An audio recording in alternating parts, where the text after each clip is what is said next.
Assalamualaikum warahmatullahi wabarakatuh. Hai, nama saya Novi Rendini dengan NIM C1B0085.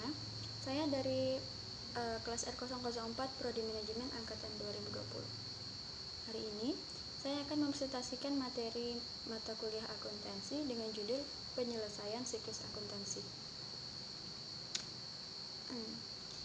Pertama, saya akan menjelaskan apa itu siklus akuntansi. Proses akuntansi yang diawali dengan menganalisis dan menjurnal transaksi dan yang diakhiri dengan membuat laporan dinamakan siklus akuntansi atau accounting cycle. Produk akhir dari siklus akuntansi ini adalah laporan keuangan. Apa saja tahapan-tahapan dalam proses penyelesaian siklus akuntansi? Yang pertama, ada mula-mula, dokumen pendukung transaksi dianalisis dan informasi yang terkandung dalam dokumen tersebut dicatat dalam jurnal. Kedua, data akuntansi yang ada di dalam jurnal diposting ke dalam buku besar.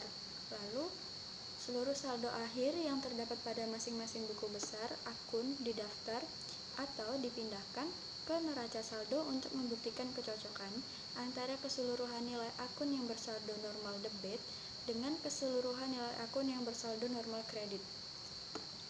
Lalu, langkah yang keempat, menganalisis data penyesuaian dan membuat ayat jurnal penyesuaian.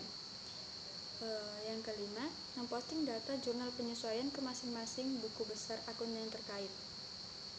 Dengan menggunakan pilihan bantuan neraca lajur sebagai kertas kerja atau worksheet, neraca saldo setelah penyesuaian atau adjust trial balance dan laporan keuangan disiapkan. Lalu ketujuh, membuat ayat jurnal penutup. Kedelapan, memposting data jurnal penutup ke masing-masing buku besar yang terkait. Lalu yang terakhir, menyiapkan neraca saldo penutupan atau post closing trial balance. Lalu neraca lajur. Apa itu neraca lajur? Neraca lajur atau yang biasa disebut kertas kerja atau worksheet adalah selembar kertas berkolom-kolom yang digunakan untuk menghimpun semua data akuntansi yang dibutuhkan pada saat perusahaan akan menyusun laporan keuangan secara manual. Fungsi neraca lajur ini adalah untuk mengecek terjaganya keseimbangan persamaan akuntansi. Lalu ada laporan keuangan. Penyusunan laporan keuangan merupakan tahap selanjutnya dalam siklus akuntansi. Laporan keuangan terdiri dari 5 jenis, yaitu laporan laba rugi, laporan perubahan ekuitas atau modal, laporan posisi keuangan atau neraca, laporan arus kas, dan catatan atas laporan keuangan. Ada juga jurnal penutup. Jurnal penutup itu apa? Jurnal penutup adalah jurnal umum yang dibuat pada akhir periode akuntansi dengan tujuan untuk memindahkan atau menutup saldo akun sementara atau nominal. Akun nominal terdiri dari pendapatan dan biaya. Dalam pembuatan jurnal penutup perlu dibuka akun baru, yaitu akun ikhtisar laba rugi yang digunakan untuk menampung pemindahan saldo akun nominal. Lalu tujuan jurnal penutup ini yaitu untuk menentukan laba rugi, memisahkan pendapatan atau biaya antar tahun buku, lalu mendapatkan neraca akhir. Ada juga memisahkan perangkat pembukuan antar tahun buku. Itu tadi tujuan jurnal penutupnya. Langkah penutupan jurnal. Yang pertama itu, 1. Menutup akun pendapatan dengan memindahkan saldo setiap akun pendapatan ke ikhtisar laba atau rugi. Kedua, menutup akun biaya dengan memindahkan saldo setiap akun biaya ke ikhtisar laba atau rugi. Ketiga, menutup akun laba rugi dengan memindahkan saldo akun tersebut ke akun modal.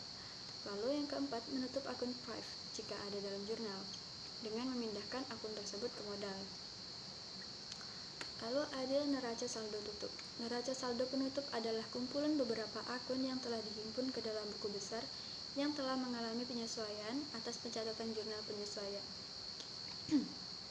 Sama halnya dengan neraca saldo sebelum penyesuaian, neraca saldo penutup menggambarkan keadaan tiap akun-akun di perusahaan.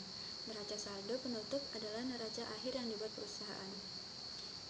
Lalu ada jurnal balik. Jurnal balik atau reversing entries adalah jurnal yang dibuat biasanya pada awal periode akuntansi untuk membalik ayat jurnal penyesuaian yang dibuat sebelumnya.